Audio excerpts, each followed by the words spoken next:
Welcome dear everyone to my channel. I am Wahed. মই আজি এই ভিডিঅ'টোত general mathematics class 10 chapter number 7 স্থানাংক জ্যামিতি অৰ্থাৎ coordinate জিওমেট্ৰি exercise 7.2 question number 2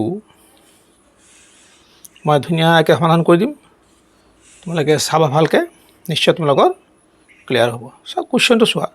question number 2 4 - 1 আৰু -2 -3 এই বিন্দু দুটাৰ সংযোগী ৰেখাখণ্ডক সমত্ৰিখণ্ডিত কৰা বিন্দু কেইটাৰ স্থানাংক নিৰ্ণয় কৰা।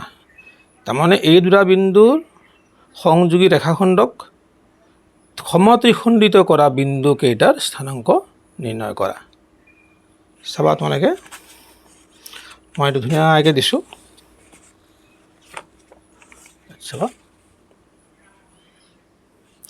মই বিন্দু দুটা আমি ধৰি লৈছোঁ। ধৰা হ'ল বিন্দু দুটা হ'ব PXY স্মল লেটাৰ আৰু Q কেপিটেল XY। এই বিন্দু দুটা মই ধৰি লৈছোঁ। তেতিয়া হ'ল এই AB ৰেখাক ত্ৰিখণ্ডিত কৰা হ'ল। যেনে চোৱা, AP এটা খণ্ড, PQ আৰু এটা খণ্ড আৰু QB আৰু এটা খণ্ড। এই তিনিটা খণ্ড সমান বুলি কোৱা হৈছে। আমি সমানকৈ ধৰি লৈছোঁ।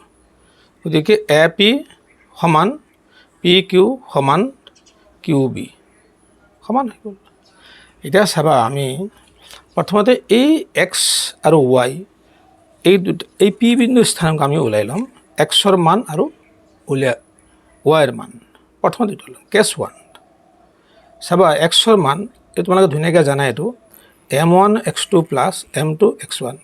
M1 ল'লে X2 ল'ব লাগে, নাম্বাৰবিলাক চাবা, প্লাছ M2 লৈছোঁ নহয়, এইটো X1 বাই M1 প্লাছ M2।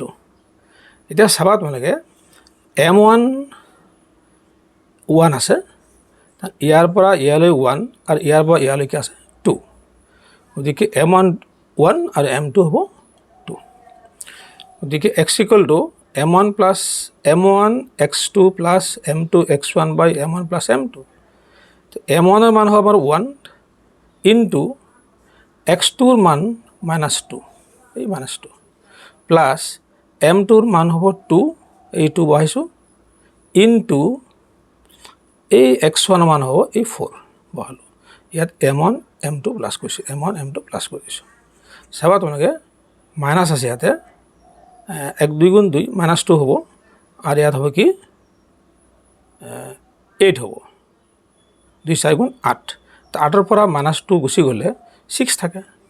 গতিকে 1 + 2 3, 3ৰে 6ক হৰণ কৰিলে 2 থাকে। গতিকে আমি Xৰ মান ক্লিয়াৰ পাই গ'লোঁ। এতিয়া চাবা তোমালোকে Yৰ মান M1 Y2 plus M2 Y1 বাই M1 প্লাছ M2। গতিকে M1ৰ মানটো জানে 1, Y2ৰ মান -3 বহাই দিলোঁ, M2ৰ মান হ'ব কি 2, এই 2, আৰু Y1ৰ মান হ'ব -1 বহাই দিলোঁ। M1 M2 তাৰমানে 1 + 2 বহাই দিলোঁ।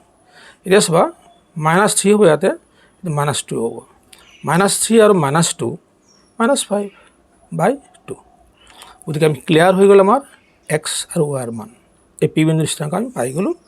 Xৰ মান হ'ব 2 আৰু Yৰ মান হ'ব -5 বাই 2। গতিকে P বিন্দুৰ স্থানাংক P 2, -5 বাই 2 আমি P বিন্দুৰ স্থানাংক পাই গ'লোঁ। এতিয়া আমি কেছ 2 এই Q বিন্দুৰ স্থানাংক আমি উলিয়াব লাগিব। এইটো হ'ল কেপিটেল X কেপিটেল Y। চাবা তোমালোকে, আকৌ কেছ 2ত Xৰ মান আগৰ নিচিনা ফৰ্মুলা একেই, চেম ফৰ্মুলা। গতিকে M1ৰ মান এবাৰ কি হ'ব 2, কাৰণ ইয়াৰ পৰা আমি যিহেতু Q বিন্দুৰ স্থানাংক উলিয়াই ল'ম, ইয়াৰ পৰা ইয়ালৈ 2 আছে, দুটা খণ্ড আছে, ইয়াত এখন খণ্ড, দুটা হ'ল, আৰু ইফালে এটা আছে। গতিকে আমাৰ এইখিনি যদি আমি M1 ধৰোঁ, এইটো 2 হ'ব, আৰু এইখিনি যদি M2 ধৰোঁ, আমি 1 হ'ব। গতিকে M1ৰ জেগাত আমি কি বহাম, 2 বহাম, আৰু X2ৰ জেগাত আমি কি বহাম, এই -2 প্লাছ M2 হ'ব 1 আৰু X1 হ'ব 4, এই 4 হৈ গ'ল। M1 plus M2 2 plus 1। গতিকে এইটো হ'ব কি 2 আৰু 2 -2 পূৰণ কৰিলে -4 হ'ব ইয়াত হ'ব কি 1 আৰু 4 4 হ'ব -4 আৰু 4 এইটো আমি যদি যোগ কৰোঁ তেতিয়া কি হ'ব 0 হৈ যায় সমান সমান হৈ গ'ল আৰু ইয়াত 2 + 1 0/3 হৈ গ'ল ইকুৱেল টু 0 আমি 0 পাই গ'লোঁ 100 মান এই 100 মান আমি কি পাই গ'লোঁ 0 পাই গ'লোঁ এতিয়া আমি y ৰ মান আগৰ নিচিনাই ফৰ্মুলাটো হ'ব কিন্তু মানবিলাক অলপ বেলেগ বেলেগ হ'ব m1 y2 + m2 y1 by m1 + m2 m1 ৰ মান আমাৰ এবাৰ 2 হ'ব 2 আৰু y2 ৰ মান হ'ব আমাৰ কি y2 ৰ মান এইটো y2 ৰ মান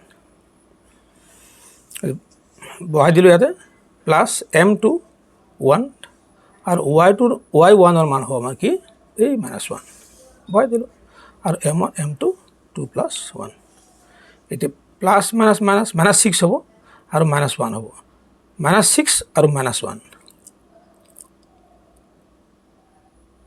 by 2 + 1 -6 আৰু -1 কি হ'ব -7 এইটো 3 -7/3 গতিকে আমি এই কেপিটেল X আৰু কেপিটেল Y তাৰমানে কি বিন্দু স্থানাংক আমি পাই গ'লোঁ যে 0 -7/3 -7/3 নিশ্চয় তোমালোকৰ ক্লিয়াৰ হৈছে কুৱেশ্যন নম্বৰ 2 ভিডিঅ'টো চাই কেনে লাগিল কমেণ্টত জনাবা লাইক দিবা বেছি বেছিকৈ শ্বেয়াৰ কৰিবা আনকো জানিবলৈ সুবিধা কৰি দিবা চেনেলটো ছাবস্ক্ৰাইব কৰিবলৈ নাপাহৰিবা